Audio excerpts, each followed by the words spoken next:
Hi there, everybody. My name is Alexander von Rosenbach, and I'm the interim director at the International Center for Counterterrorism. And I'm quite excited that you've chosen to spend your afternoon on this Thursday with us for this hour and a half. I wanted to open the session by way of a brief introduction to the topic, and to note that there's really two primary reasons why we decided to have this event today.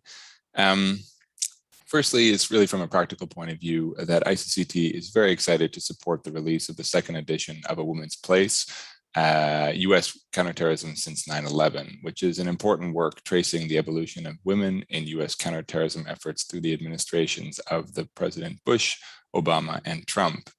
The book is authored by ICCT's own Dr. Joanna Cook, who joins us today and will be leading and presenting most of the sessions here. Dr. Cook is a senior project manager at ICCT, and she's also the editor-in-chief of the ICCT Journal. And she is, in addition to that, which is already quite a demanding job, an assistant professor of terrorism and political violence in the Faculty of Governance and Global Affairs at Leiden University. Now, the second reason to hold the event today is really to reflect on the broader role of women in counterterrorism since 9/11, no surprise given the topic. The subject of the webinar. But I think we start from a place of taking a look at the recent events in Afghanistan, where we see the continued challenge and the threat that radicalization and extremism pose to the rights and freedoms of women. But I think it's also an important moment to reflect on the role of women, not just as targets or partners in CT, but also as agents with direct and active roles in counterterrorism through a wide array of military, diplomatic, political, and other roles. And that has been true very much from the beginning of the war in Afghanistan. And we're actually quite lucky today to be joined by an impressive panel of women who have all in various capacities worked exactly on the leading edge of counterterrorism over the last 20 years. And with that, I'll make a short introduction. So we'll be joined by two experts live, as well as having a special message from a third panelist. So we'll start by introducing Dr. Jessica White, who is a research fellow in the Terrorism and Conflict Group at the Royal United Services Institute in London. Her experience encompasses counterterrorism and violent extremism policy and programming, as well as gender mainstreaming strategies. And she has recently published on a range of topics, including gender insecurity, right-wing extremism, and terrorism in the media. Importantly, for today's conversation, before completing her PhD at the University of Birmingham, Dr. White was an intelligence and language analyst in the US Navy for 6 years, so hands-on experience there. Additionally, Dr. Cook will be joined by Sheila Scanlon, the Chief of Staff for the Colorado Division of Homeland Security and Emergency Management. She retired as a colonel after serving 32 years of continuous active duty with the US Marine Corps, where she has extensive training in strategic and operations planning. Her last assignment was on active duty in a combat tour in Afghanistan, where she was a senior advisor to the Minister of the Interior for Administration and Logistics, and to the Director of Women, Human Rights, and Children for the Ministry of Interior and the Afghan National Police. That was by no means the end of her involvement in Afghanistan. Upon retirement, she returned to the country as a Department of Defense civilian for 2 years, and as the senior civilian advisor to the Ministry of Defense, and as the senior gender advisor to the MOD and the Afghan National Army. She then worked for the OSCE in Europe as a team leader in Odessa, Ukraine, and then returning stateside, she worked at the University of Colorado Boulder, where she taught for both the Political Science Department and the International Affairs program, including classes on women, peace, and security, no surprise. She is a graduate from the University of Notre Dame with a bachelor's in political science and is also a master's in national strategic studies from the National Defense University.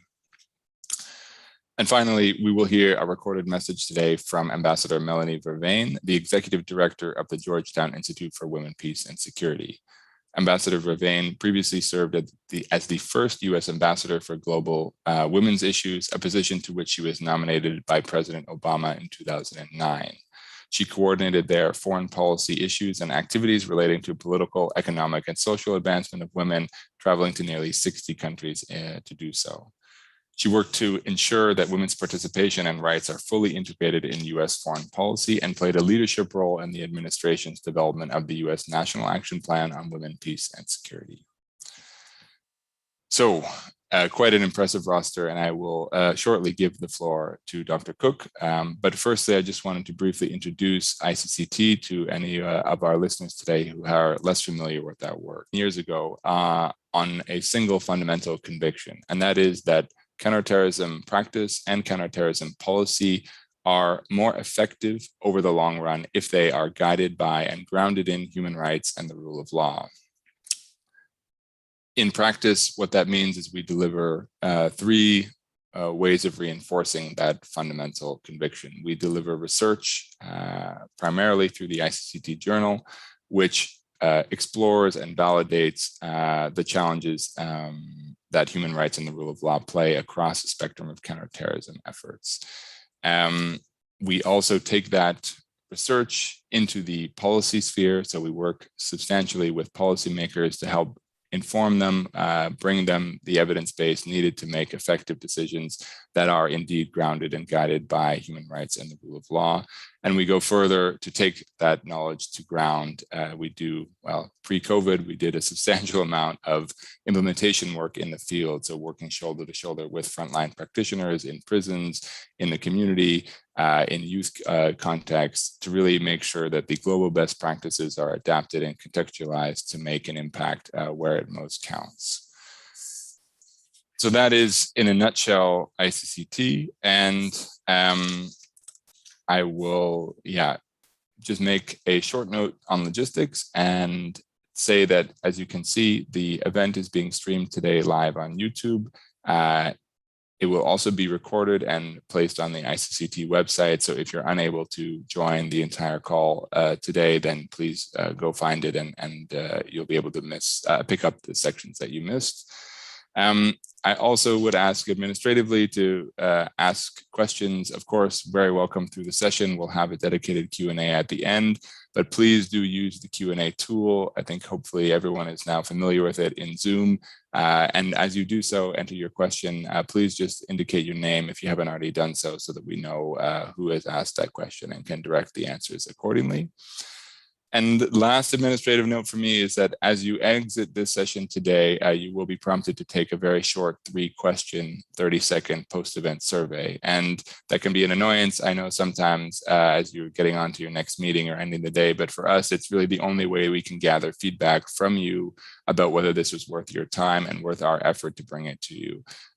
So help us spend 30 seconds with us after you've spent an hour or an hour and a half. Give us a little bit of feedback, help us make the next event that you come to just a little bit better.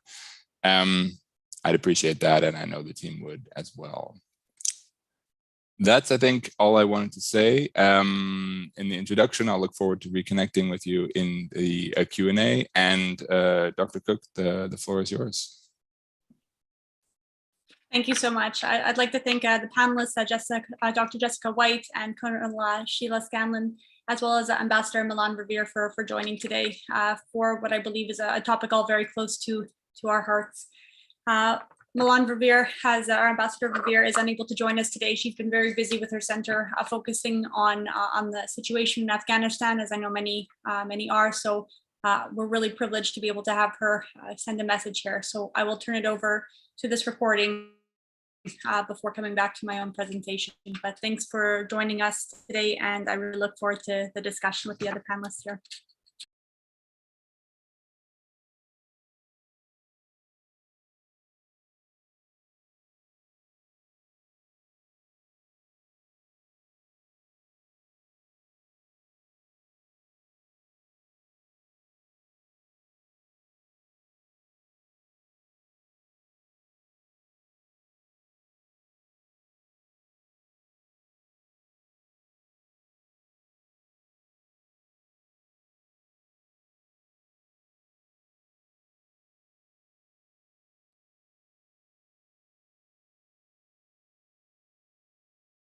Opportunity to say a few words on the occasion of this timely discussion under the auspices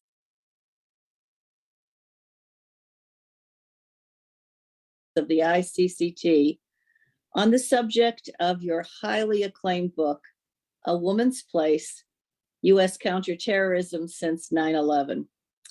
And congratulations, too, on the release of the paperback version this fall.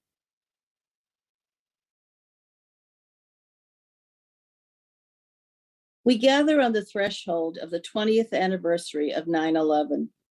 That terrible day we all remember, no matter where we were.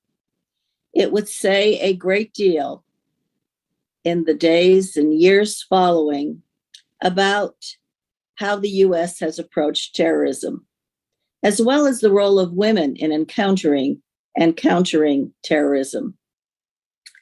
We also gather days after the Taliban have taken power in Afghanistan and come back into control since the Islamic Emirate was toppled in 2001 to deny al-Qaeda a safe base of operations in the country after 9/11. The debate has already begun as to whether Afghanistan will again become a jihadist sanctuary. ISIS-K didn't wait to make its presence felt in the bombing at the Kabul airport during evacuations of US citizens and Afghan allies. Despite the US Taliban agreement, the Taliban never kept their end of the bargain on several conditions, including severing ties with al-Qaeda. The role of women in Afghanistan has also loomed large. Women continue to be a target of the Taliban. They are already issuing threats on the lives of Afghan women human rights defenders, using violence to still women's rights at rallies, and generally creating a climate of terror and intimidation.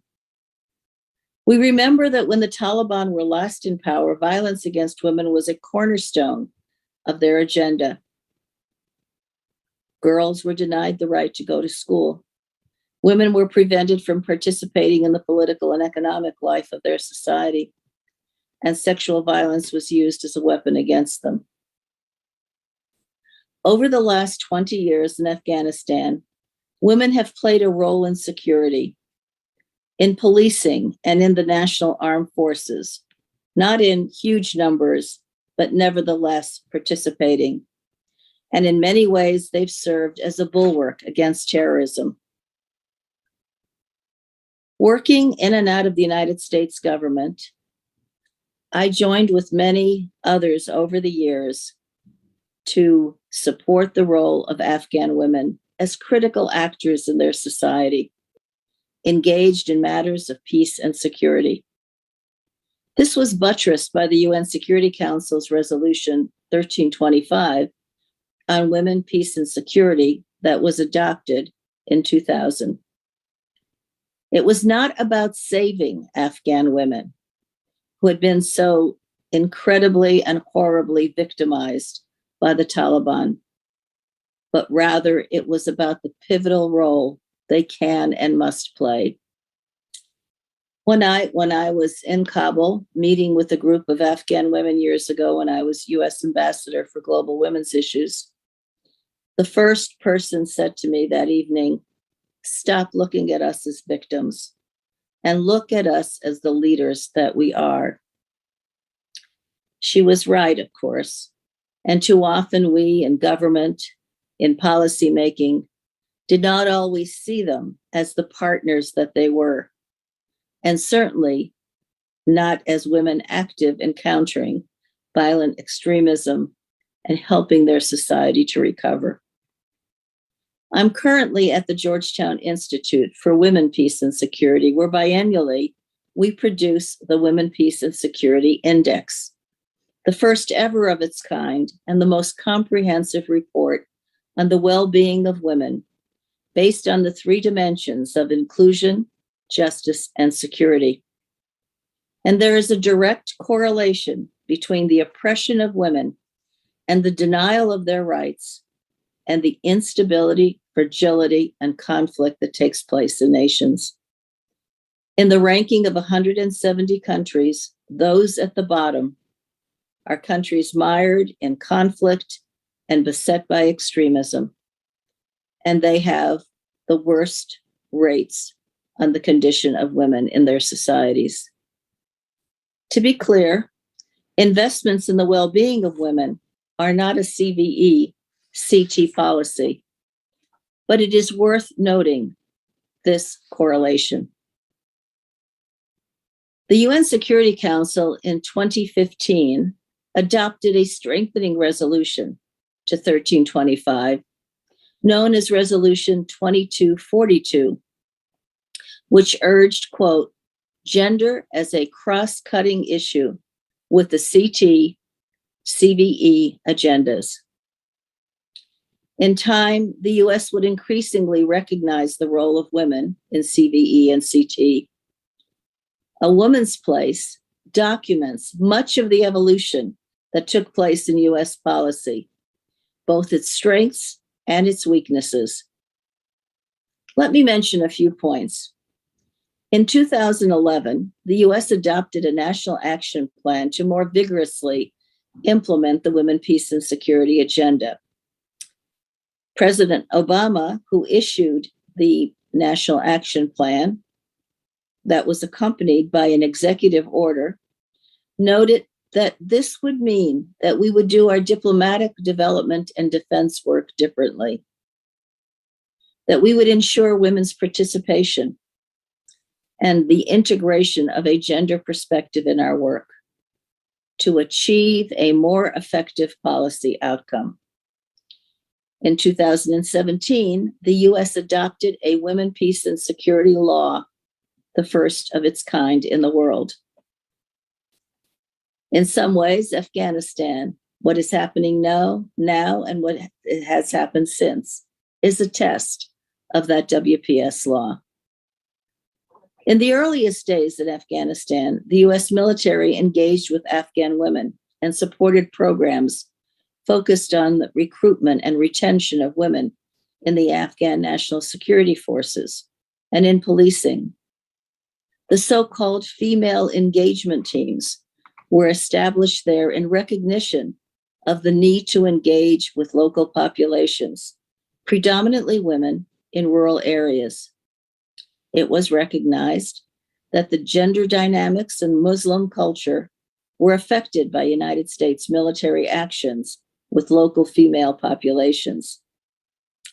Further, women could conceal dangerous weapons or have information not accessible to the male soldiers who were active in the conflict roles.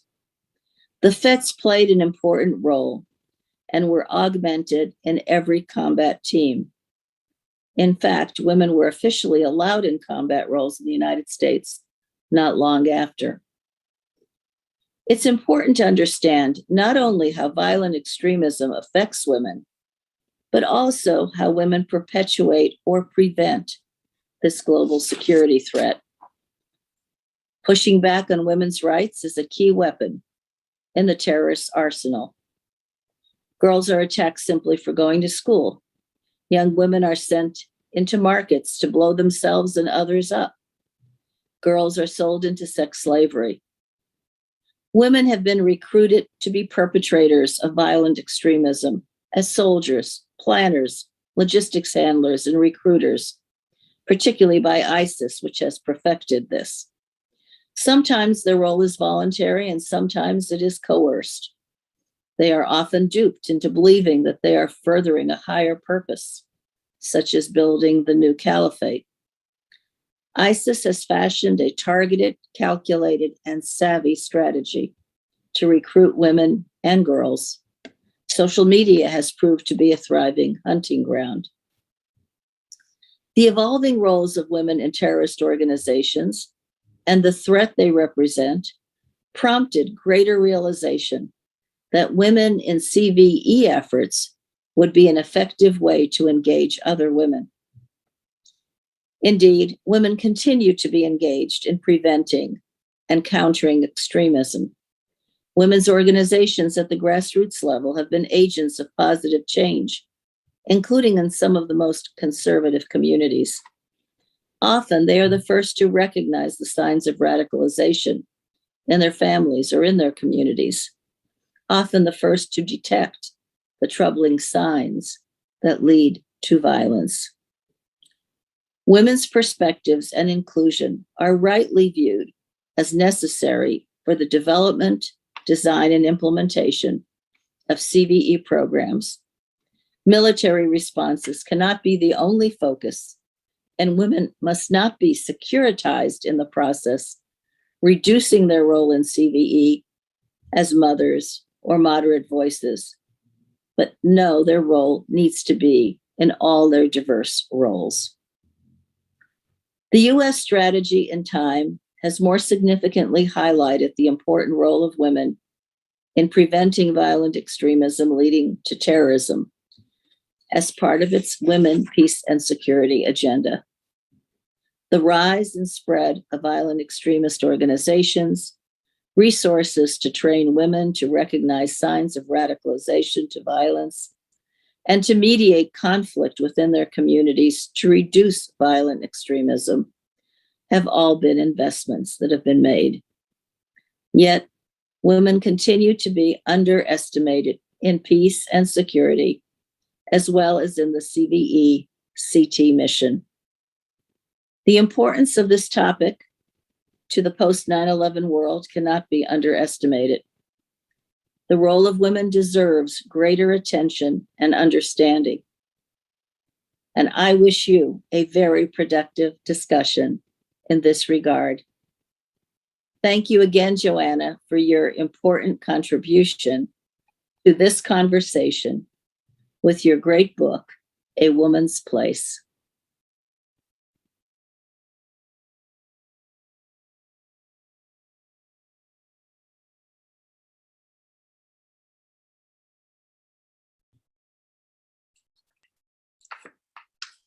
We're so fortunate to have had Ambassador Verveer take some time today to offer this message. And I know her center is doing a lot of work supporting Afghan women right now, particularly those in vulnerable situations. So I encourage you to look at their website and see how you can also get involved. So on to my portion of the presentation. I guess one thing I should mention as well is that within the speakers today, I had the great privilege of interviewing Verveer and so Colonel Scanlon here today for the book, and their insights were really crucial to kind of shaping the views that went into it. So the reason, as Alex mentioned, that it's really important, I believe, to really have this discussion today with such a distinguished panel is that it has been 20 years since 9/11 now, and it's a really important time to reflect on this often overlooked field of women in relation to counterterrorism, which has changed incredibly over the years. And I think there's still a real lack of understanding as to just how much has evolved in such a short period of time. I'm going to give you just a quick background on the book and why I wanted to write it. I discuss in it, I think more importantly, what it can tell us today about where we stand on the topic of women in counterterrorism. So to me, and I think probably to many other academics and in this space, generally, women have seemed to be neglected in this post 9/11 world in relation to security, or presented in limited and specifically gendered ways. And historically, this has been true in international affairs more generally, but I think also we should recognize all the areas where we've made progress as well. And there have been many areas over these last 20 years. But what really kind of prompted me to look at this topic was when you were looking at this post 9/11 world,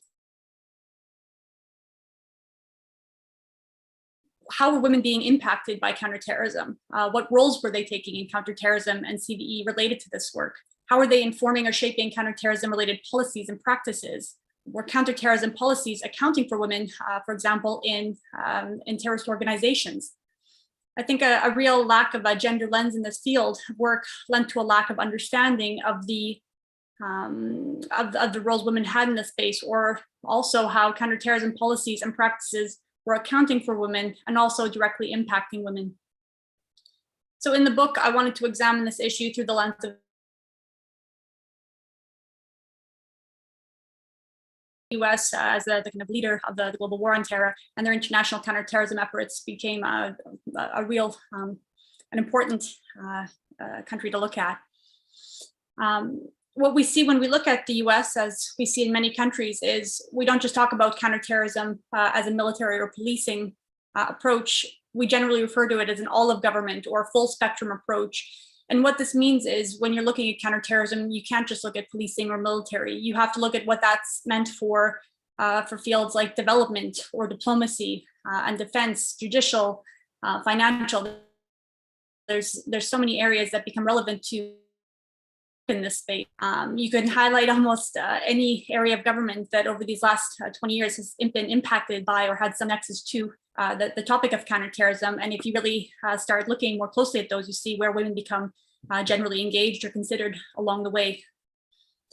In the book, the categories of women as agents, partners, and targets is really how I started shaping that conversation. And I look at examples of these from across the years in Iraq, Afghanistan, and Yemen in particular. When I discuss the all-of-government approach, I look specifically at the Department of Defense, Department of State, and their international counterterrorism efforts, because they often work coordinated closely together. And if you look at the National Action Plan, these are the three bodies most clearly emphasized. So when we talk about women as agents, we often think about women as practitioners, but we can also think about women who were working as diplomats and on the front lines in other ways. And looking at how these changed over the years. Combat roles were opening up to women in places they'd never been before. Ambassador Verveer mentioned female engagement teams. We saw women in things like cultural support teams as well in places like Afghanistan. But we also saw the training and equipping of partner forces really start engaging women in new ways. And again, so whether family support platoons in Afghanistan or Daughters of Iraq program as two very specific examples the US worked on, we can also look at more contemporary cases today like the YPJ and Peshmerga forces who are on the front lines fighting ISIS. Their stories are often overlooked, and the implications of work on their roles and the impact that their roles have in the space are generally poorly understood even today. When we talk about partners, we think about that community linked element. So whether it's women in local communities in countries like Yemen, Iraq, or Afghanistan, who were working to combat extremism in their communities, initiatives really helping to raise the status of women to build more stable societies seen in resilient, which are seen as more resilient to extremist appeals. There was a lot of focus on that community engagement, and specifically how and where you could best engage women who were considered a population that had been overlooked generally. And so whether it was the Middle East Partnership Initiative or others such as the Sisters Against Violent Extremism, SAVE, or Mother Schools, there are a number of initiatives that really focus at that community level. And when I talk about targets, this one is probably the one that's been getting the most attention in recent years. So whether women's or Al-Qaeda, which were quite limited until we saw Iraq from 2007, really engage women as suicide bombers, for example. You know, the conversation really was brought to the forefront with ISIS, which galvanized and really drove more recent work to better understand how and why women radicalize and what can be done to address and prevent this. We also have started looking more at how terrorist groups are targeting women specifically, whether Yazidis or schoolgirls by Boko Haram, for example, in places like Nigeria, where the direct sexual violence or abduction or targeting of women have become so explicit. I also look at broader narrative. So how can be discussed as, were they being discussed as victims in their domestic roles, as agentic empowered actors who could actively contribute, as threats, and each of these had a specific framing and implications that came with them. But there were also many factors that really informed how women's roles in the space evolved. So was counterterrorism work being adjusted based on the operational environments and the objectives of the day? Or indeed, did these institutions themselves have unique institutional experience or knowledge related to women and gender in their work? For some, it was a long established practice to consider things like a gender lens in their work, and for others, this was a new experience. And I also considered why agencies justified the inclusion of women. Did it help improve their operations and create some type of innovation? Was it a rights-based argument framed as enhancing women's rights? Overall, it remained largely consistent that women were generally an afterthought or secondary consideration in relation to counterterrorism. And there were very clear consequences for this. So whether overlooking women's potential to radicalize, not understanding the gendered impacts of counterterrorism, gendered assumptions when engaging women, or really not being best suited to engage women as actors and practitioners in the field of counterterrorism. So that's why at this 20-year mark, it's what has been done and really what has been done well in this space. More international focus on gendered approaches and considerations in relation to countering terrorism and extremism. More work on gender mainstreaming. More national and international plans and strategies and resolutions. And as Ambassador Verveer said, even a law which highlights women, peace and security and women and gendered considerations more broadly. But there's still many shortfalls, and I think that's really where we need to focus on going forward. We still need to better include those beyond cases in the book and really think about how gendered considerations impact other areas related to this space today. De-radicalization, for example, how a gender lens can inform how women may be engaged or impacted in areas such as cyber operations. How gender considerations around men and sexual minorities also must be accounted for in this space. This 20 also helps us to look at the landscape and how these lessons can inform how we approach and understand these issues. Whether the far right, ISIS returnees, the future trajectory of countries like Afghanistan, or the next concern around the corner, we will only strengthen counterterrorism-related practices and ensure they're conducted in a more human rights-based approach that doesn't negatively impact women and also understands the roles and experiences women better as agents, partners, and targets of this work, and how women fit into this space more broadly, and indeed what a woman's place really should be in relation to counterterrorism. So going forward, we really need to focus on consolidating and mainstreaming the good work and practices that have been done over the years, and really highlight and advance those areas we fall short on, while making sure that we consider this across the entire landscape in this very quickly changing world around us. Thank you very much.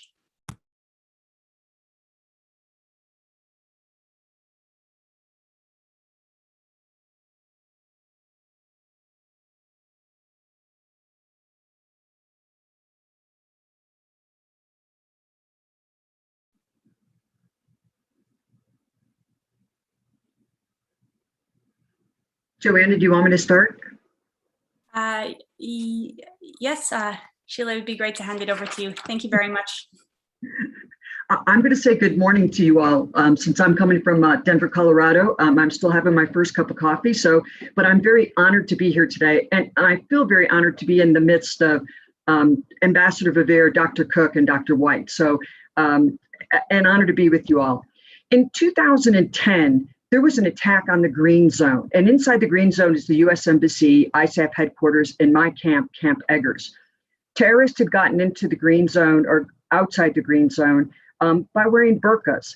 And they got in, they climbed into a building being built outside the Green Zone, and they shot into the Green Zone. So one of the things we've learned is never to underestimate your enemy. And the fact that they would use burqas to get through security or get by security was a very interesting concept.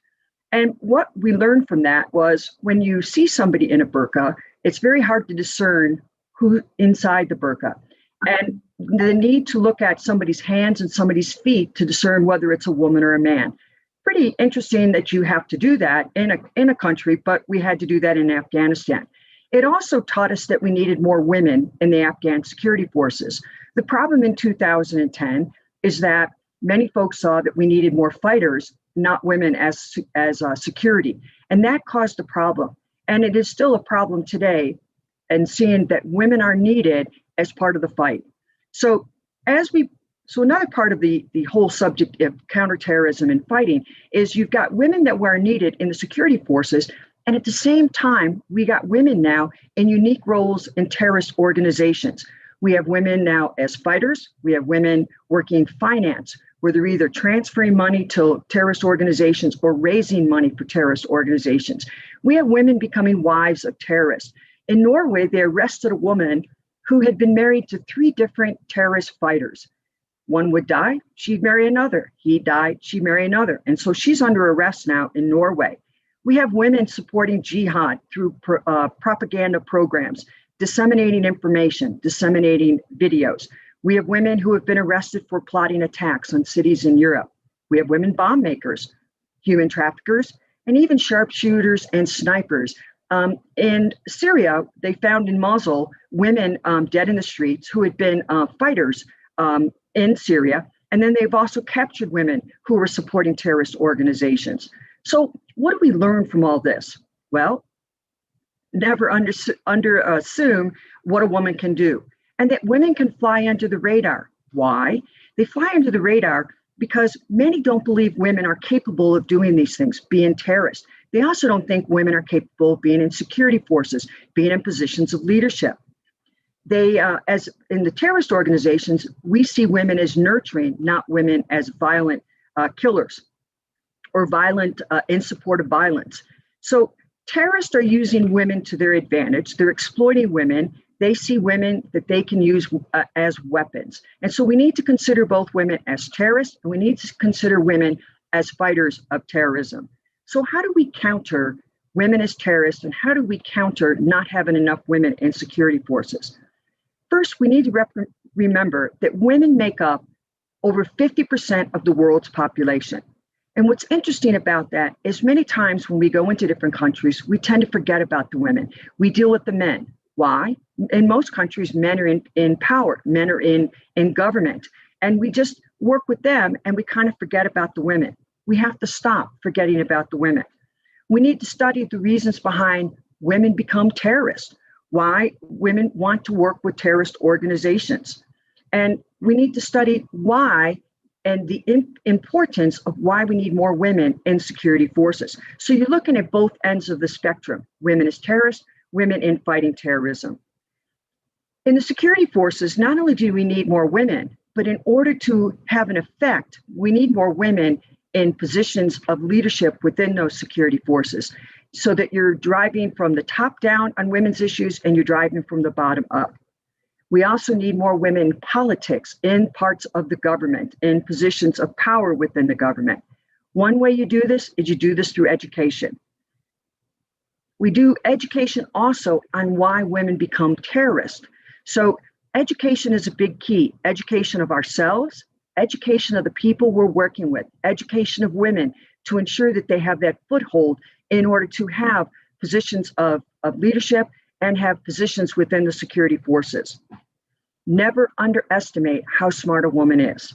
So a good story is in Afghanistan, the forces went in, the security forces were in a town, and they decided that they needed to build a well within the town. And I'm sure some of you have heard this story. And it doesn't happen in just Afghanistan. It's happened in other parts of the world. And so the women, they built the well within the town, right in the center of the town. And the well kept getting destroyed. And it took them a while to figure out that it was the women who were destroying the well. Why? The women wanted the well that they had outside the town. That was a time for them to socialize as they went to get water. The issue was that nobody ever bothered to ask the women where they wanted the well. They asked the men. Never thought to include the women, since the women were the ones that used the well. So they underestimated the women, that the women would actually sabotage the well, and the women would be the one to ensure that the well outside the town would be the one that would be used. We need to change mindsets on culture also. We tend to go in, as in my case, as a US citizen, and go in and do things our way instead of figuring out what is best for the people within their own country that works their way. So how we see ourselves, how we see women is very important, and to understand how they fit into the makeup of a country and how they fit into helping the country stand on their own 2 feet. As we work with different countries, we should always read their national action plan on women. We should even read the one for our own country. I would think you'd be surprised to see what's in the national action plan for your country, but also as you work with countries throughout the world, read their national action plan. Do a gender analysis on women as terrorists, a gender analysis on women within a country. How do women fit in? The gender analysis also includes men, girls and boys, considering everybody, but do a gender analysis. Can always do the gender analysis to figure out where each group fits into what you're trying to do. We also need more gender advisors. We had them in Afghanistan, we have them in other countries, but there are not enough gender advisors. And it's very important to have them, not only with the security forces, but other parts of the government agencies that we work with throughout the country. Never forget that women play a key role. When I was in Afghanistan, one of the things I found is we were building buildings for the Afghan National Police. I discovered that as we built the buildings, we weren't considering women in the buildings, and the fact that there were no bathrooms for the women and no changing rooms for the women. So we have all these barracks for men, but no barracks for women. We have these buildings built, but no place for women to go to use the facilities or to change their clothes so that they weren't targets when they left the compound. Why is that?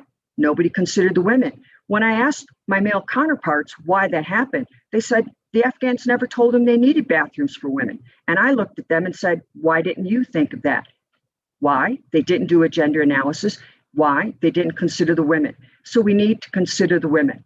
We need to educate our folks on men, women, boys, and girls and how they fit into the whole plan. If we send men to schools outside of the country that we're working in, we should be sending women to schools also. So ask yourself, as you go into and do different things in different countries, or even in your own country, what about the women? Don't underestimate the use of women. Women are smarter than you think. They work behind the scenes. They're thinkers, they're planners. They are not usually react as quickly as men in anger or emotion. They will think about what they're doing. Don't overestimate how people are going to act, or overestimate. Men and women do things differently. Look and see how people, don't overestimate in the fact that you need to make sure that you consider how people are going to act or react. Don't forget about the children. Consider that we've been in Afghanistan for 20 years. Those children who were babies when we first went into the country are now adults having children. Those children watch how we treat them, watch how things happen in their country, and they either become terrorists or maybe good actors, both bad actors and good actors within their country. So we need to not forget about children. Do a gender analysis. Have, as Dr. Cook said, a gender lens as you do things. And also, don't forget to ask again, what about the women? One of the things that I found in working in Afghanistan was that when I would bring up the subject of women or how women were being used in the Afghan National Forces, I was expected to because I was a woman. When my male counterpart went in and asked the same question, they kind of looked at the man and said, he's asking me these questions about women. Maybe I ought to take an interest in what's going on with the women in the security forces. So if you're a man out there listening to this, you have a big effect on how another male will see women, and you can put a gender lens on things and have more of an effect than maybe I would because they expect it from me because I'm a woman.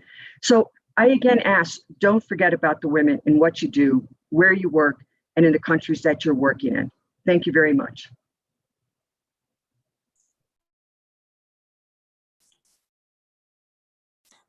Thank you, Sheila. Very interesting, and I have already a couple of questions for you. I hope I get a chance to ask them, although I'm going to very much encourage our audience members to start to put some questions into the chat for us. While we wait for those to come in, I wanted to hand the floor now to Dr. Jessica White, who will lead us through her views on this important topic. Jessica, over to you. Thanks, Alex. Thanks for having me today. The problem with coming after so many great speakers is that probably several of the things that I'm going to say have already been said. But that being true, I'll go on. So I think, one of the points of looking back at the last 20 years is to look at how the advancements and the understanding of the roles that women take in terrorism and violence, and there's been advancements in the perspective that women need to be included in effective solutions. You can see that through the increase in national action plans and the Security Council resolutions around WPS. But coinciding, there is still gaps that remain. And as part of the global war on terror has developed this notion of PCVE, or preventing and countering violent extremism, as one of the solutions, alongside the more military or security, harder security related solutions. So I think I'll focus on sort of gender mainstreaming and preventing and countering violent extremism, and make some points about that to contribute to the conversation. So while there have been these advances, and I think there have been at the policy level, there are still gaps between the policy level and what's happening on the ground, the practical reality of implementing these types of programs. And I'm going to highlight some of those gaps. So I sort of tried to break them into two categories: programming gaps, sort of being the conceptual challenges to developing these types of programs and to implementing a gender lens with them.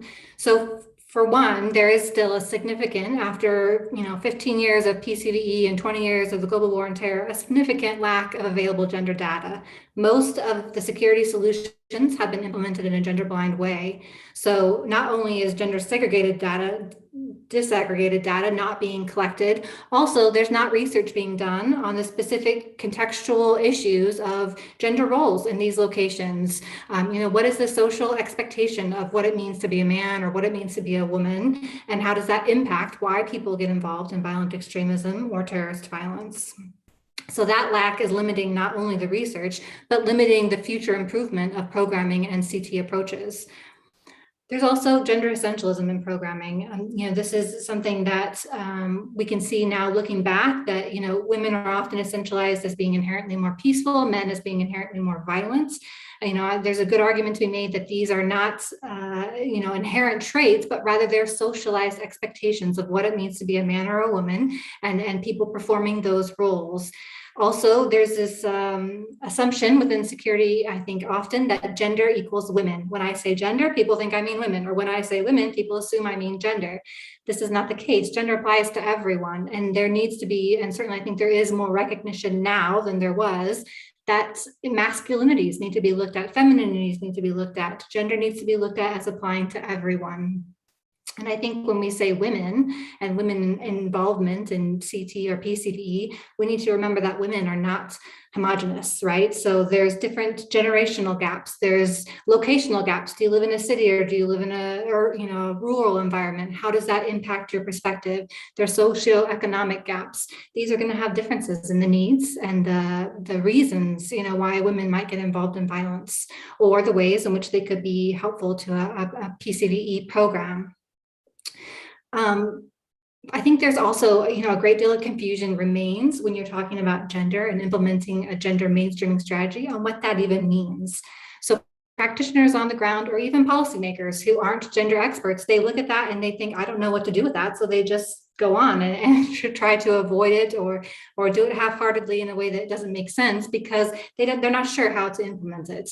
So I think there really needs to be a good amount of effort put in by the research community and gender experts to identify how to include a gender mainstreaming strategy in a monitoring and evaluation approach, or how to include it in programming. How do you account for it in your theory of change when you go to set up a program, to ensure that it is being implemented throughout, from the beginning, the design to the implementation to the monitoring and evaluation of a program. It's essential to have that in order to be successful in having a meaningful gender strategy. And that's not just about including the women, but it's about accounting for how every component of your program might be impacted by gender expectations and gender roles in that local context where you're implementing your program.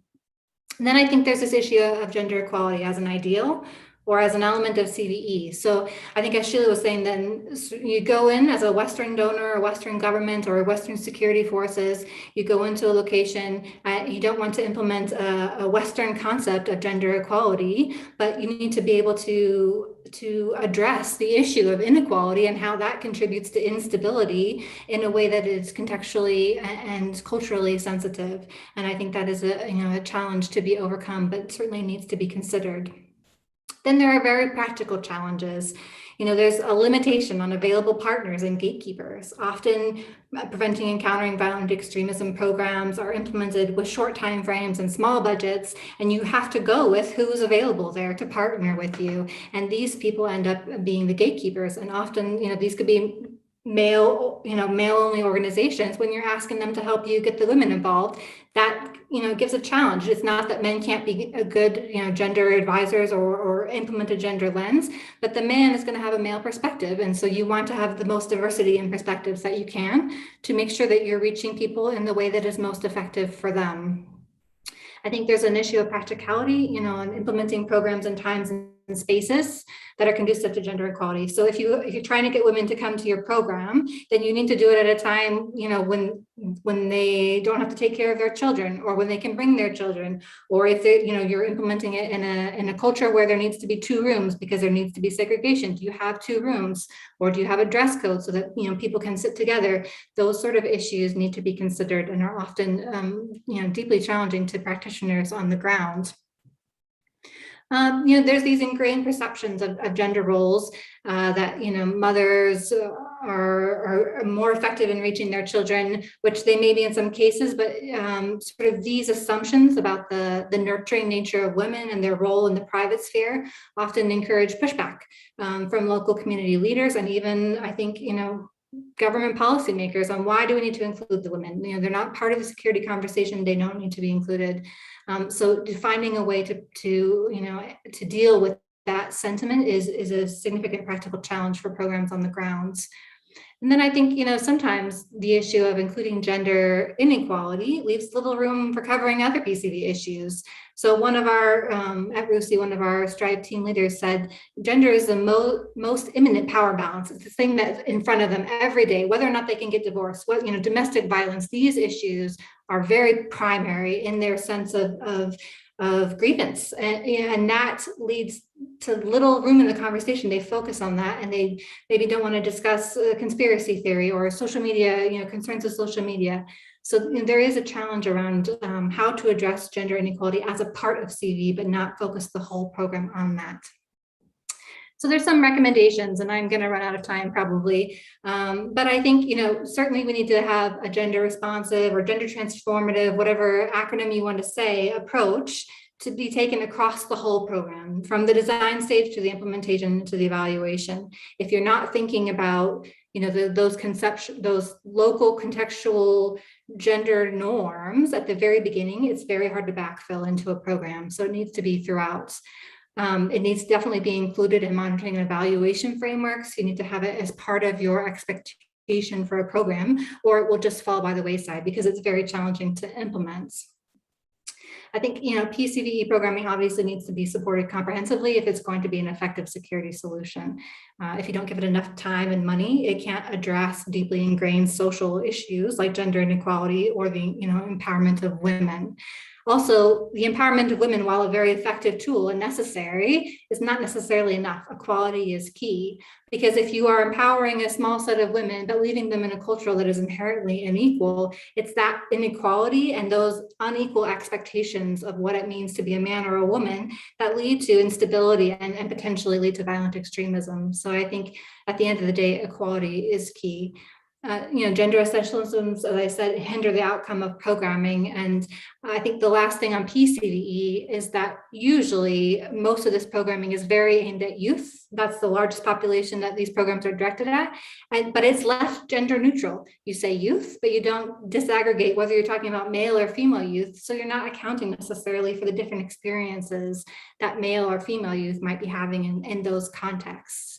So I would say, I'm going to run out of time, but I would say a key takeaway is that gender perspective needs to be included, and it needs to guide, everything from understanding why people radicalize to their motivation for joining these organizations, to preventing and countering them and strategies to do that, to disengagement and rehabilitation, to judicial and non-judicial procedures that are taken against these people, and to barriers to their reintegration and how to handle after a person has disengaged.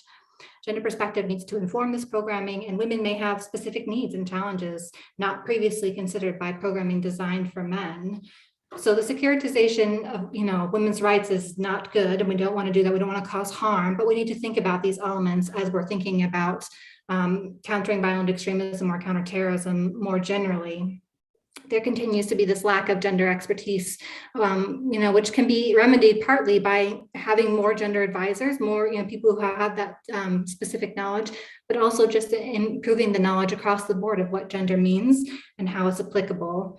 Ultimately, CT and the wider field of security have historically been male dominated, from research to policy making to action roles, and that reinforces the gender blindness and inequality of the field.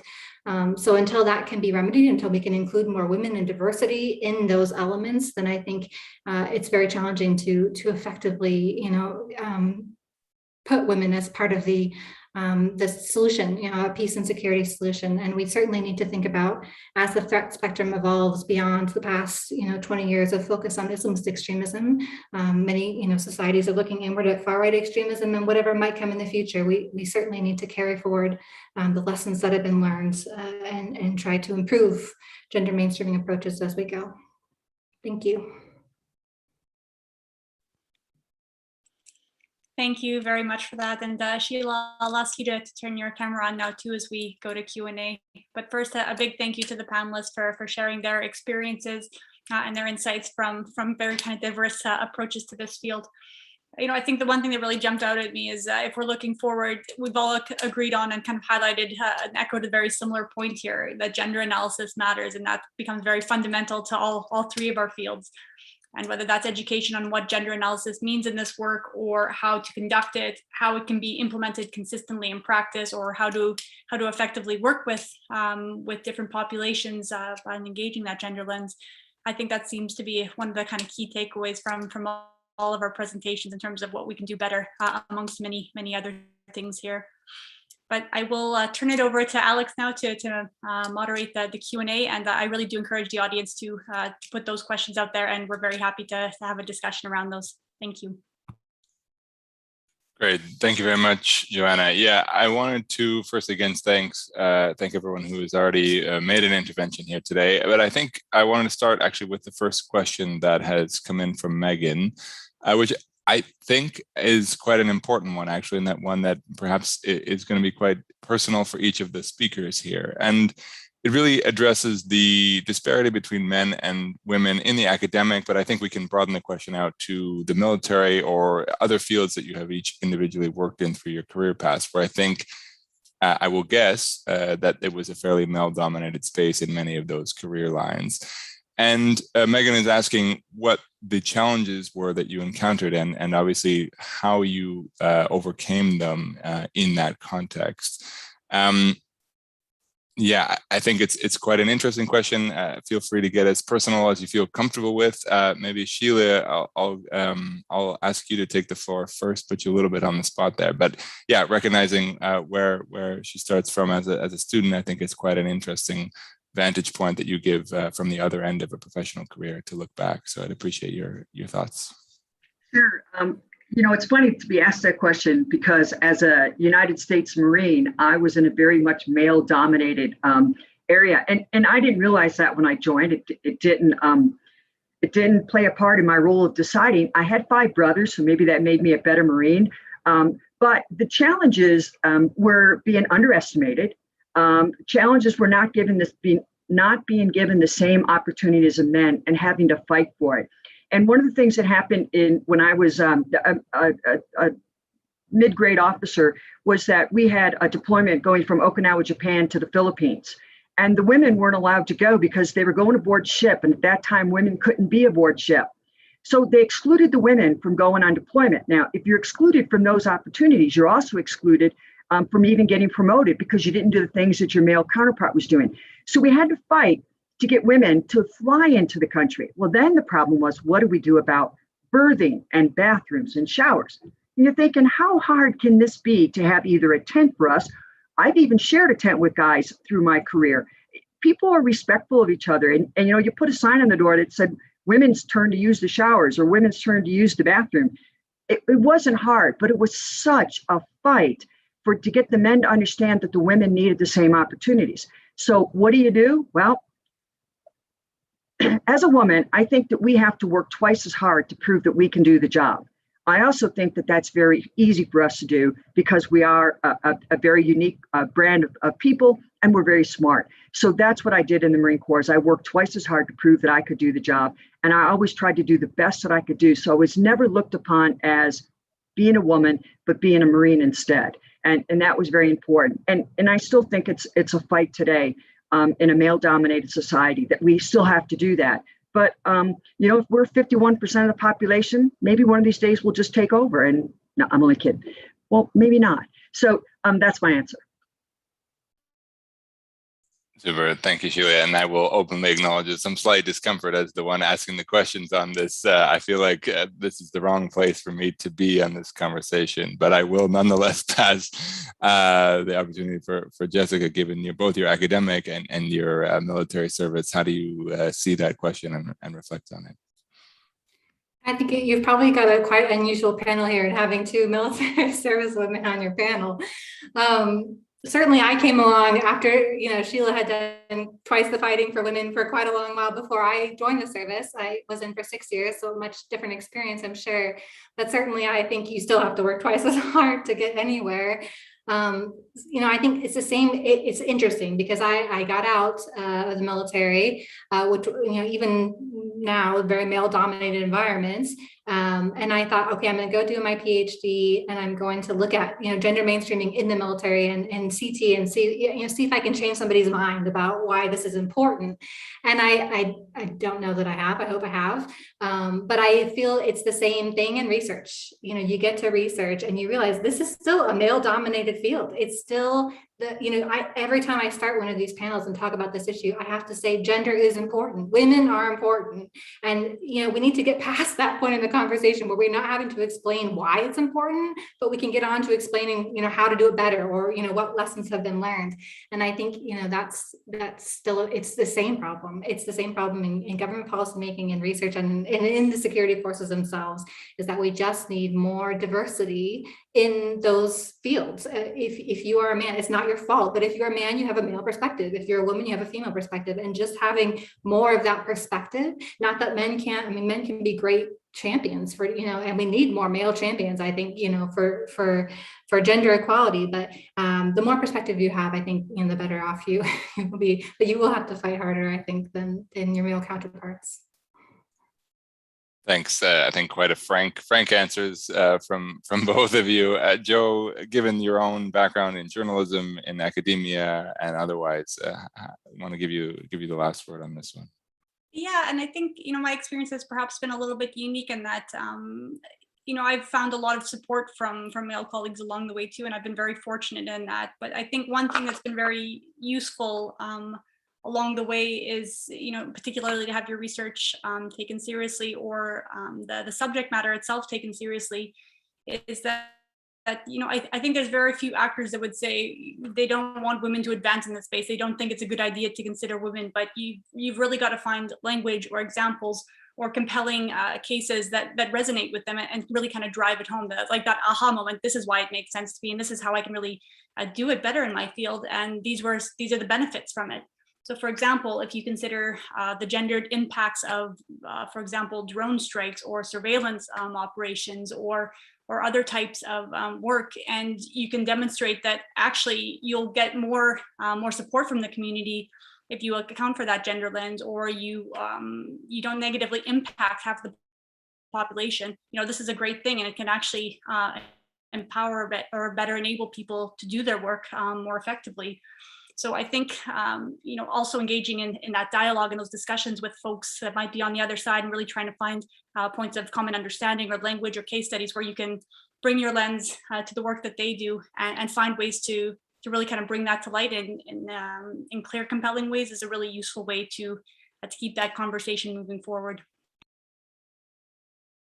Yeah, that to some degree reminds me of the challenge that we have as an institute focused on counterterrorism through the lens of human rights and the rule of law, which often is also sort of considered as a thing that we must consider as a checklist effort, and indeed trying to work in our ways to show that this is a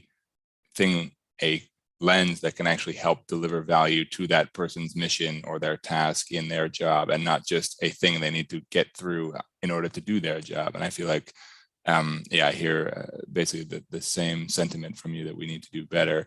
And I think that's maybe a good moment to turn indeed to from Jess's point, from the why to the how, because there are several questions here that try to get to information about the how. So I'll start with Tanya's question.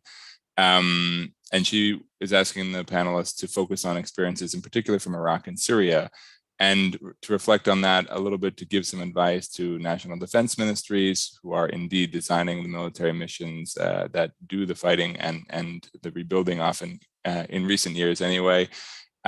How can we do gender or take a gendered approach to CT more seriously? And they are looking here for exact factors is in part of the question. So I think don't shy away from best practices if you've seen them in your various walks of life. I think that would be interesting to hear a little bit in the weeds or in the details here to give some color to this idea. That'd be great. That wasn't directed to anyone. I'm happy to spin it off to those first person to raise their hand.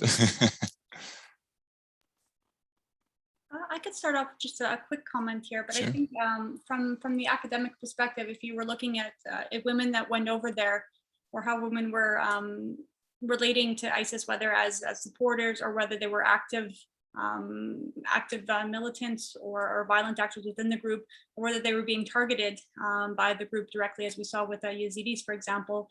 I mean, when you're sending folks to the field, I think being able to give them a bit of background on the complexities and the complex roles that women have in that space become very useful for when you're engaging with them in the field. And to give you just one example, I mean, if we saw, for example, teenage girls going over from countries like the UK, where they would they would be exploited, they would be child brides, they would be mothers, they would be wives, they would be daughters, all before the age of 18. And those are incredibly complex characters with a lot of considerations that you have to account for if you're running into them in the field. And so being aware of the complexities of some of these actors, and then how or who could best engage with those, and the best way to do so, I think is a really useful way to think about what that interaction on the ground in those kind of very heated, very difficult conflict zones would look like, and how you could avoid any human rights violations as best as you're able to, and of course that should be the ultimate aim, but also how you can account for the kind of complex roles that women would play also within these organizations. Yeah, I mean that definitely speaks to sort of the pre-deployment training or those kinds of things. But I also wonder what your view is about sort of how much we really know about the gender complexities in many of the countries where we do send servicemen or we do send servicewomen to actually go do the work here. My fear a little bit in response to that is that we don't really have a lot of the expertise ourselves to give that baseline understanding for those that would run into someone, as you said, in a combat zone or in a conflict situation. So maybe from there, Sheila, I would love your experience actually from the inside of the machine a little bit to tell us what, if any, how does the US military or in other experiences that you've had provide some of that training or other best practices that you've seen to help, get us equipped to do CT through a gender lens well? Pre-deployment training is very important, and I had it going to Afghanistan, but I didn't find it useful.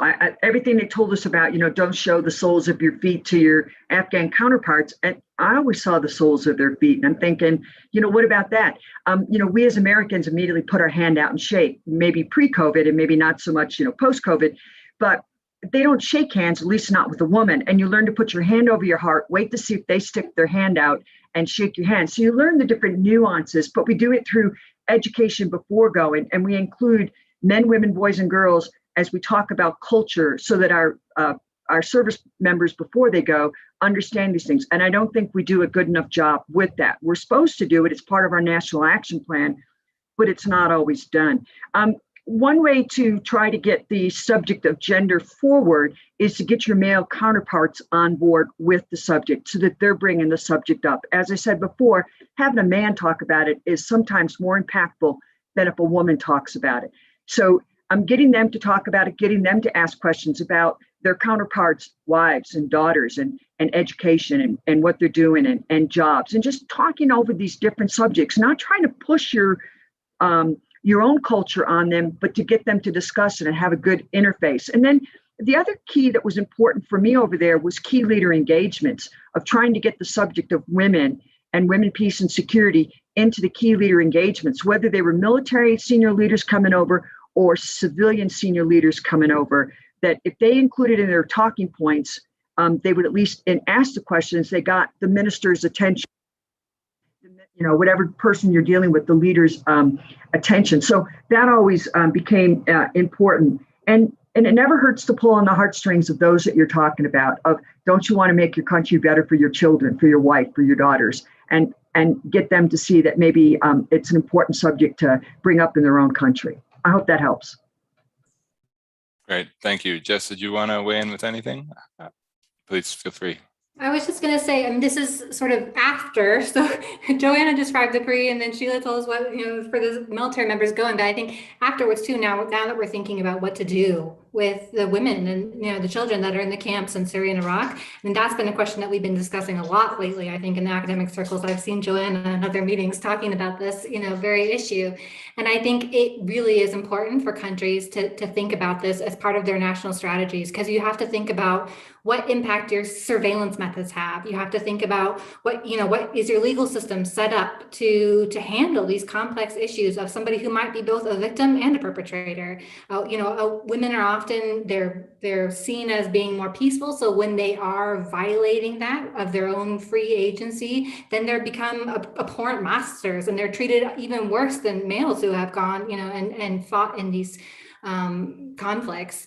So I think, thinking about the legal system and its ability to fairly prosecute, or, whatever administrative procedures you might have, but having a solution, because leaving them there is just breeding the next generation of your problem, with the kids being radicalized in the camps and continuing that cycle.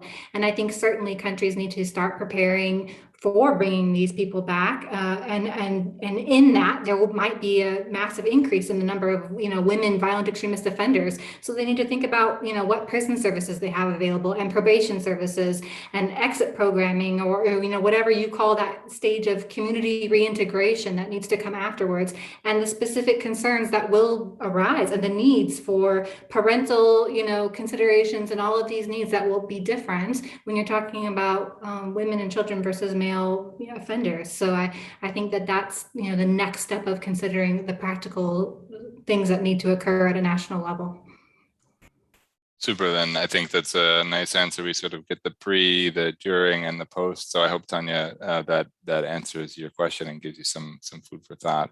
I wanted to turn to another question that focuses a little bit more on the academic discourse, and given you all are resident or connected with academic institution, quite an interesting question, really about where the debate, or where the discourse is in terms of understanding men as terrorist actors and women as terrorist victims. I think each of you have spoken in different ways about the challenge of moving that discourse on, but maybe to just give a quick pulse check about where that conversation is, and is there more work that needs to be done to continue to break that down, or have we seen through indeed the returning FTF questions and the debates about the role of women, is that already now something that is not only mainstream in the policy or practitioner conversations, but also in the academic discourse and in university level courses? Yeah, Joe, I know you just gave a course earlier in the spring, which touched on some of these issues. Maybe if you want to start us off with that. Yeah, I think, even since I've started teaching and back to the PhD days, one thing that I have seen as a positive trend in a lot of universities, as opposed to having a standalone kind of women, peace, and security class, or a gender and security class, you still see courses like that, but then you also see that kind of lens starting to be integrated into syllabi across the entire department. So as opposed to having a standalone, check women checkbox course over there, you do see it more actively engaged throughout the institution. And so I know that at Leiden University, that's something that we've seen quite actively. We've got women in international security there as well, affiliated with that. That's very active in that space. And in the War Studies department at King's College, where I was prior, again, I was continuously asked to speak on different courses, so that perspective was there. So I think it's an encouraging trend to see a more active interest in trying to bring that gender lens to some of these different subject areas. And you also see fields of research like feminist security studies in particular really taking a kind of leading role in looking at women as practitioners and actors across the kind of security space in ways that we just hadn't before. So there's a lot of really outstanding research that's been done in this field, whether international relations, women, peace and security more generally, or feminist security studies, that I think is really kind of, it's starting to make its way to the forefront a little bit more now, but it still needs to be integrated across the subject matter much more effectively and consistently. Thanks, Joe. Maybe Jess, from the Birmingham University experiences, how do you see the discourse? I mean, obviously also connected with your more recent work. Yeah, I mean, I agree with Joe. I think it is moving forward in the academic discourse, but I think it still very much depends on where you go to university too. It depends on what this, the sort of the persuasion of your university is and whether they care about this conversation about gender. And I think, it's still not filtering all the way. I think it's getting better. I really do, but I think it still depends.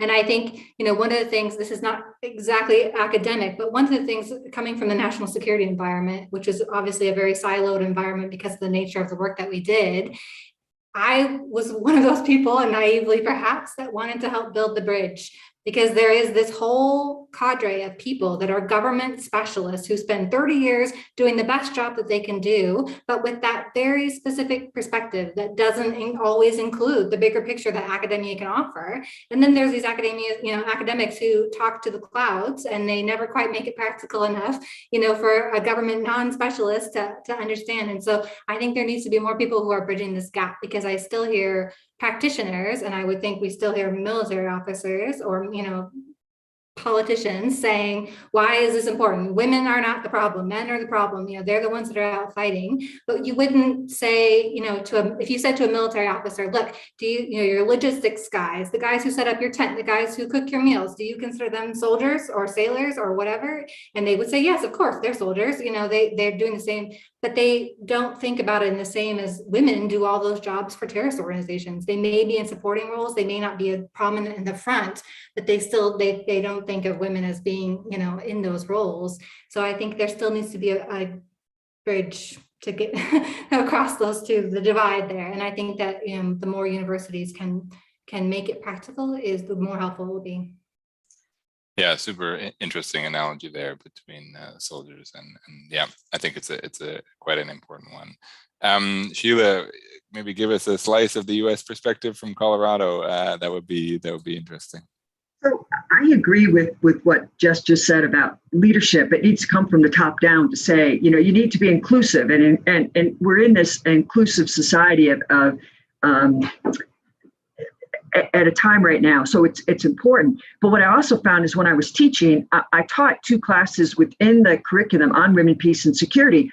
And one of my students said, and I always had a gender lens when we spoke in the class, but they said, it would have been better if you taught those 2 courses on women, peace, and security, those 2 classes at the beginning of the course instead of in the middle of the course, so that we make sure we've got that gender lens ourselves as we go through. So we can do that ourselves as teachers, as instructors, when we give courses, is to put that up front to the students, that you want them to concentrate on that and be inclusive. And we now have what's called EDI in both my own world and in the world of the Department of Defense, was equity, diversity, and inclusion.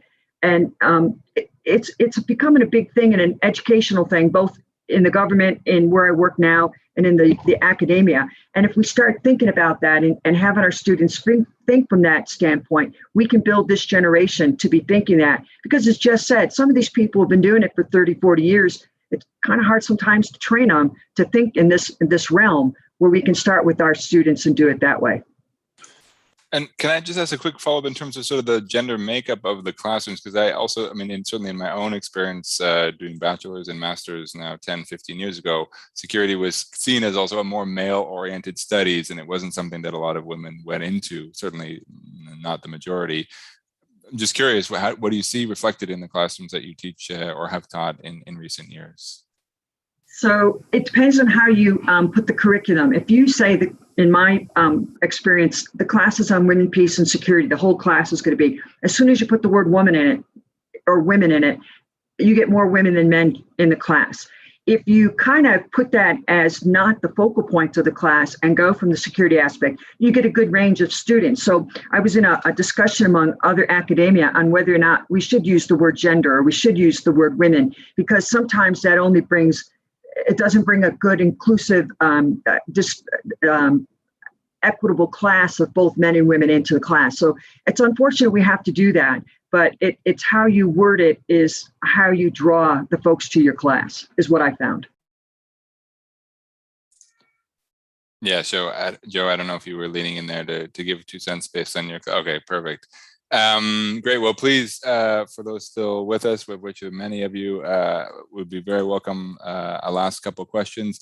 I did, just out of more personal curiosity, Sheila, when I asked you a question, you were the senior gender advisor in Afghanistan for some time. And that's a term I think we've heard a lot about. You see images of gender advisors, in full gear doing something, but I actually don't know that much about what that looks like in a day-to-day sense. How do those gender advisors impact on the battlefield? How do they contribute to mission success? Can you speak a little bit about that? It depends on where you're assigned to where you get to go. I was very fortunate that I got to travel all over Afghanistan. And it's a very interesting thing to be in a uniform, all battle geared up, and driving around with your deputy minister or whoever you're with. And, what do? Do you put a scarf around your head and take your helmet off so that you're kind of incognito and you're not showing that there's a U.S. person in the vehicle with the minister and making it more dangerous for him? When do you wear a headscarf? When don't you wear a headscarf?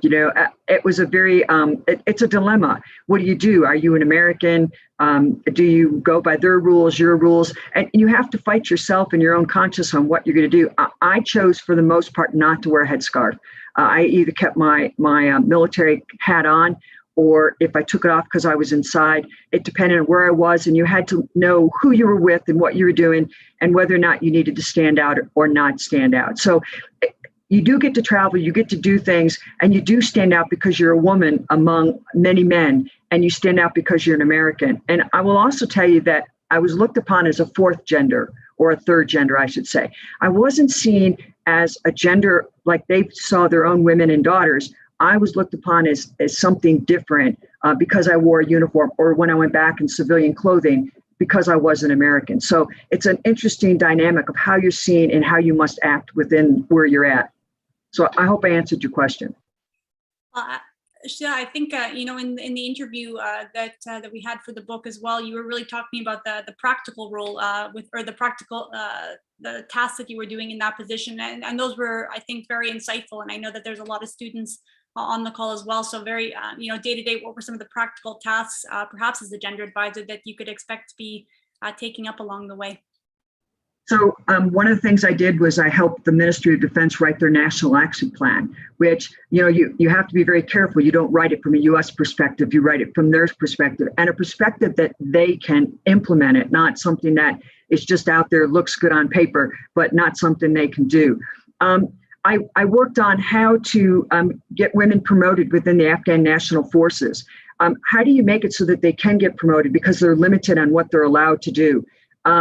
I will tell you that the male general that I worked with at the Ministry of Defense, he would get on social media and he would follow what was going on in the United States. So we're talking about increasing the amount of women in the Afghan National Army. He's watching U.S. news where women are being raped on college campuses and saying, look at the problem you've got in the United States, and you want to put more women in the Afghan National Army. How is that going to work? And how are we not going to have the same issues that you're having in your own country? So you have to be mindful of even what's going on in your own country, because they're watching what we're doing. They're watching how we do gender issues within our own country. So a lot of it was going over and having discussion, and then going with the general that I was supporting, who is the gender advisor to the Minister of Defense, and going with him and getting him in his discussions with other generals on the subject of women. And it was just a very interesting aspect to do.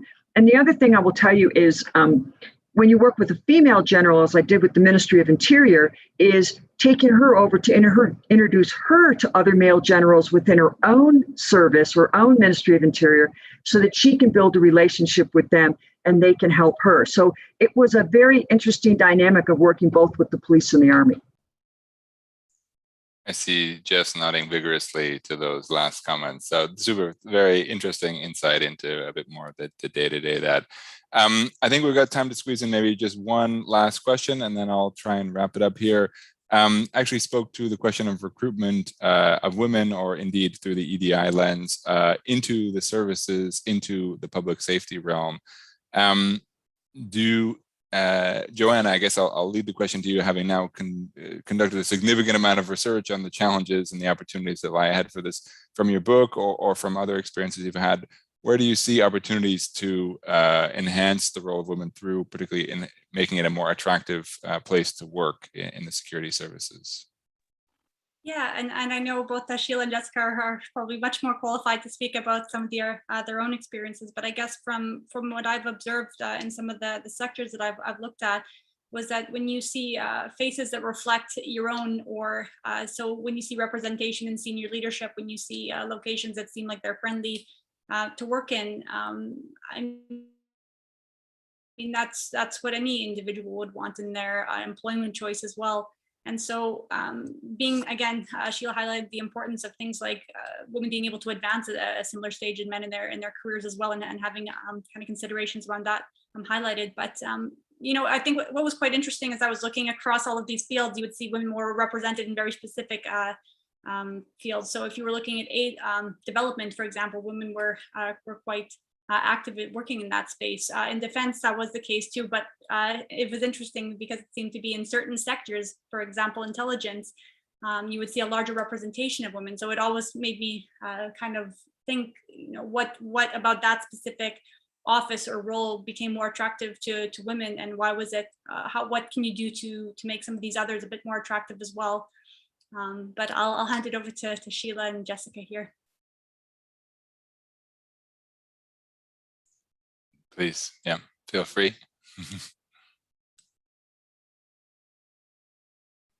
I would just say, sort of, you know, from my own experience, I think you're right, Joe. If you see the sort of reflection of yourself, then if all you see is male faces and male leadership, and then you're less inclined to pursue that. Although I will say, you know, I had a very specific set of goals that I had when I joined the military that I wanted to fulfill, and I knew why I wanted to go. So that didn't affect my decision so much to join.